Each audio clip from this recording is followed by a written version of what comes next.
sommaire de cette édition, élection présidentielle en Tunisie, le candidat du parti Ennahda a déclaré ce mardi avoir accepté les résultats du scrutin ayant eu lieu dimanche dernier. Au Mozambique, 4 candidats à la présidence et 26 partis ont commencé à faire campagne ce week-end pour l'élection générale du 15 octobre prochain.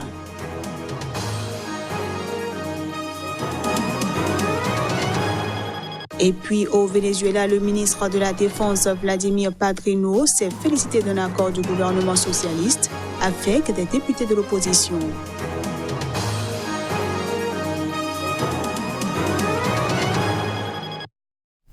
Merci de toujours préférer Sika TV pour vous informer. À toutes et à tous, bienvenue.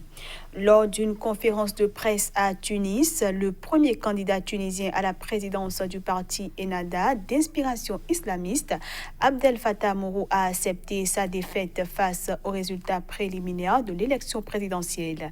Il a à cette occasion attribué sa candidature à la révolution tunisienne. On le suit. Je suis heureux d'être tunisien et c'est la révolution tunisienne qui m'a permis de présenter ma candidature aux élections et de pouvoir voter après avoir été privé de cette possibilité avec d'autres comme moi. Je commence donc par saluer la révolution, ses martyrs et ses blessés.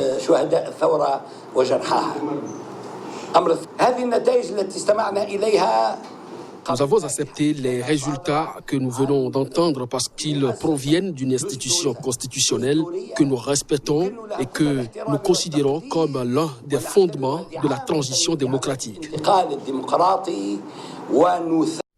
Si Nabil Karoui, homme d'affaires emprisonné arrivé au second tour, remporte l'élection présidentielle, mais ne peut pas prêter serment, il pourrait y avoir une vacance de la présidence et une nouvelle élection anticipée. Une situation inédite et sans jurisprudence en Tunisie, selon Chakik Sarsa, professeur de droit public et ancien président de l'instance indépendante chargée des élections. En fait, la formalité substantielle qui tranche entre la qualité d'un candidat ou d'un président en puissance et du président de la République, c'est de prêter serment. Avant de prêter serment, on n'a pas encore notre président. Dans le scénario où M. Karoui soit élu, il est encore en prison. Il y a la possibilité qu'il va y avoir donc, une décision de mise en liberté. Et là, il peut donc prêter serment et le processus continue. Ou au contraire, s'il va y avoir un blocage, finalement, peut-être que la possibilité, c'est d'aller pour prononcer la vacance de la présidence et aller donc à encore une fois à des élections d'exception. De la Tunisie, allons en Algérie où le pouvoir a fixé la date d'une élection présidentielle au 12 décembre prochain. Un passage en force risqué est voué à entrer en collision avec le refus du mouvement de contestation qui ne faiblit pas au fil des mois. Cette annonce ne faisait guère de doute depuis la prise de position en ce sens début septembre du chef d'état-major de l'armée Ahmed Gaïd Salah. Les Algériens réagissent diversement à l'annonce du président par intérim. Ils sont une mafia et je ne voterai pas pour eux et ne ferai pas attention à eux. À mon avis, ils ne sont pas présents sur le terrain et pas dans mon intérêt. Le chef de l'État lui-même, le Parlement, le gouvernement et le système sont tous illégaux. Par conséquent, ils ne sont pas sérieux et je ne les soutiens pas. Les militants, les participants au mouvement populaire et ceux qui refusent cette élection sont ceux qui ont raison. Je sais que le 12 décembre, le peuple algérien ira voter dans les urnes. N'ayez peur de rien et choisissez le bon homme parmi les 20 ou 30 personnes désignées légalement. Hier, nos voisins tunisiens ont librement choisi 2 personnes lors du premier tour de l'élection présidentielle. Depuis une semaine, les autorités intérimaires avaient lancé une course contre la montre pour respecter le calendrier fixé par Gaïd Salah. Le Parlement a adopté, au pas de charge, un nouveau dispositif législatif.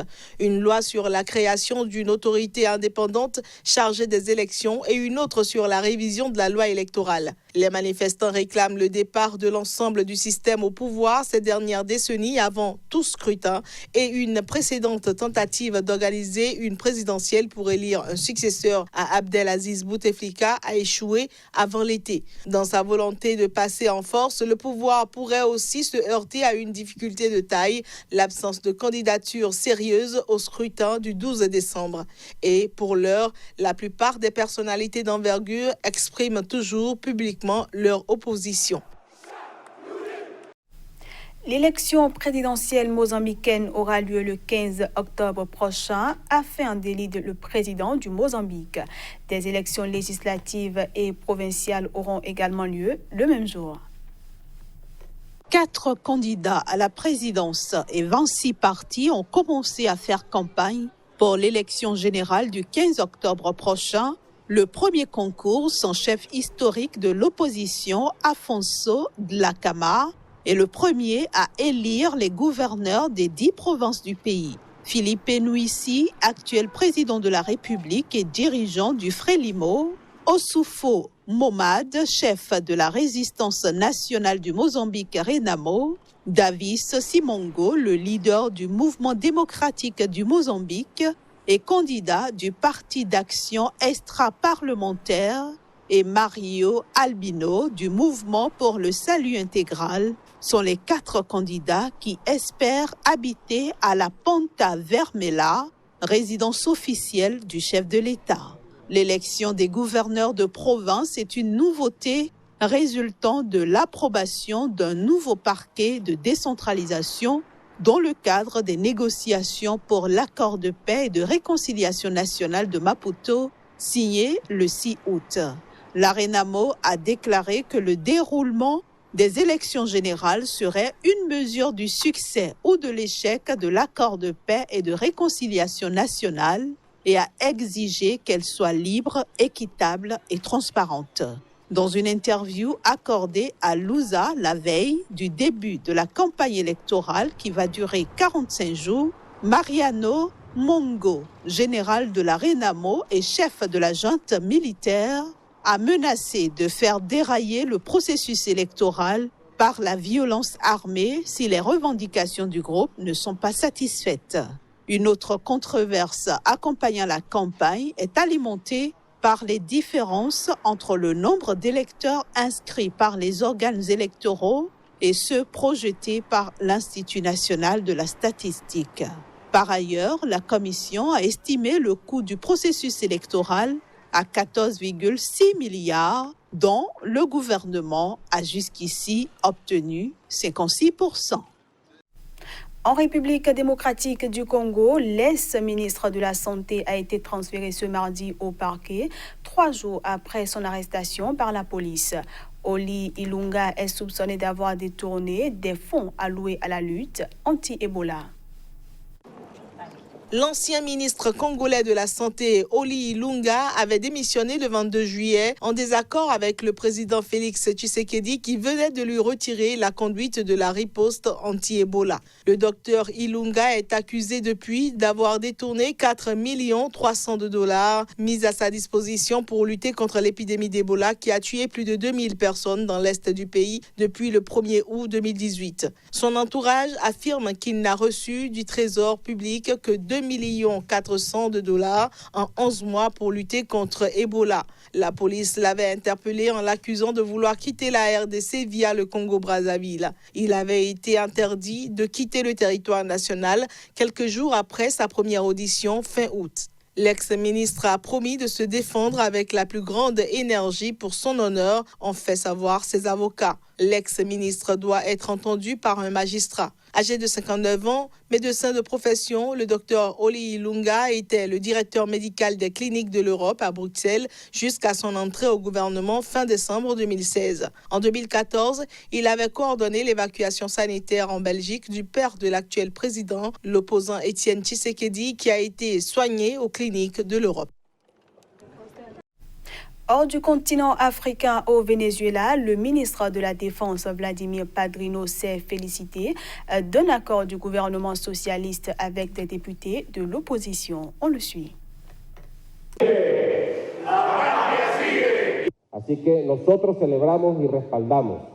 Nous saluons et soutenons ces efforts. Nous devons toujours reconnaître que le président de la République, Nicolas Maduro, commandant en chef des forces armées, appelle au dialogue.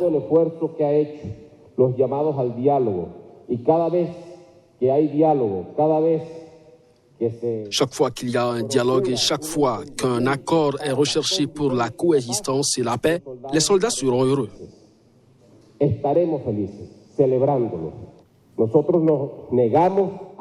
Nous refusons ce traité, le traité interaméricain d'assistance réciproque évoqué par Washington à l'encontre du Venezuela. C'est un traité absurde, inutile, obsolète, inutilisable.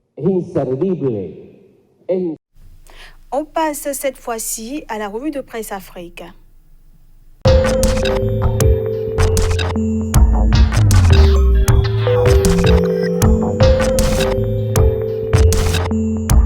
Bonjour à tous.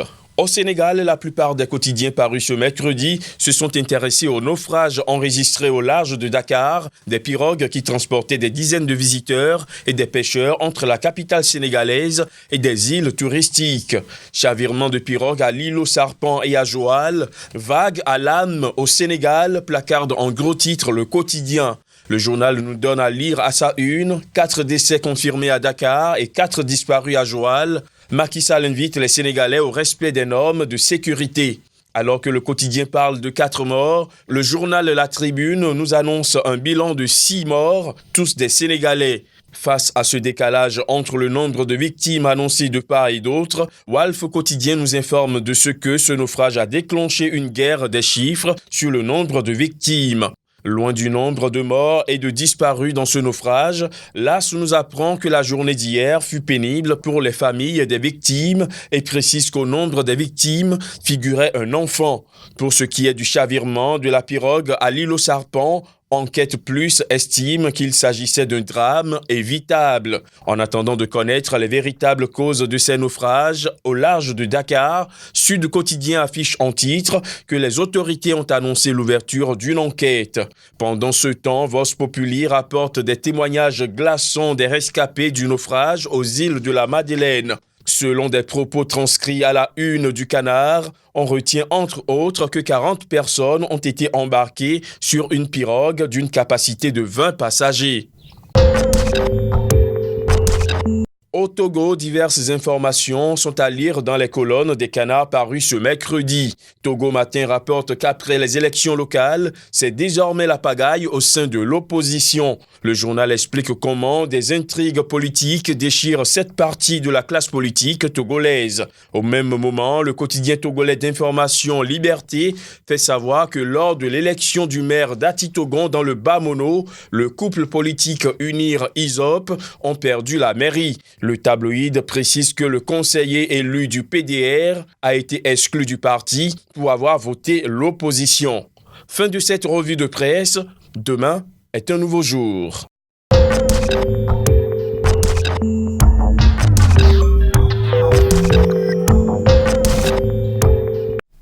Et voilà, mesdames, messieurs, ce sera tout pour cette édition. Merci à tous de l'avoir suivi.